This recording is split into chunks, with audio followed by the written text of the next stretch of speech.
होता है। यही बात मेरी थी, आगे कंटिन्यू में देखिए नीरज फिर भैया, चलते हैं आपने रतन। जो प्रश्न, जी जी, आपने जो प्रश्न किया कि माननीय प्रधानमंत्री महोदय ने अपनी बात में कहा, प्रधानमंत्री भी एक आम नागरिक हैं, देश के एक आम, जब वो अपनी कोई बात को रखते हैं, देखिए प्रधानमंत्री के रूप में वो तब होते हैं जब वो प्रशासनिक कार्यों को कर रहे होते हैं, उस समय उनका दायित्व प्रधानमंत्री के रूप में होता है, एक कैबिनेट के प्रधान के रूप में वो प्रधानमंत्री होते हैं।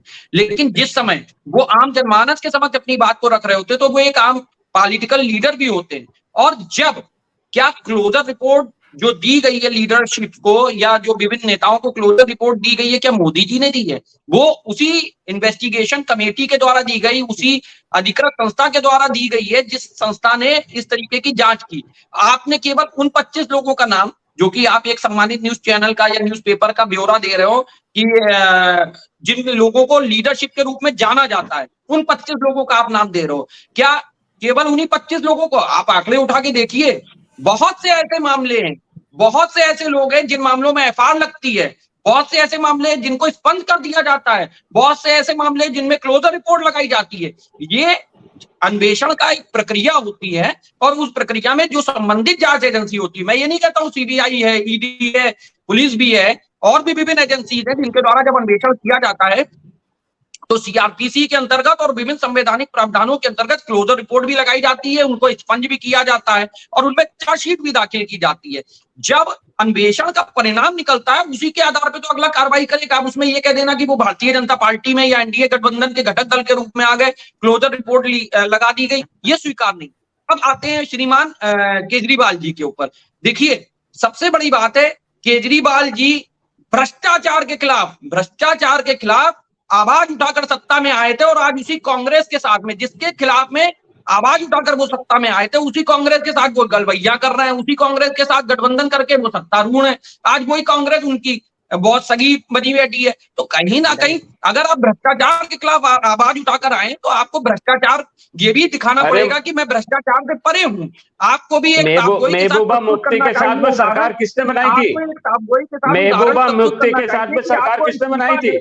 आम जनमानस से समझ आएंगे आना रमन चाहिए। जी आपके पास आएंगे, रमन जी आपके पास आएंगे।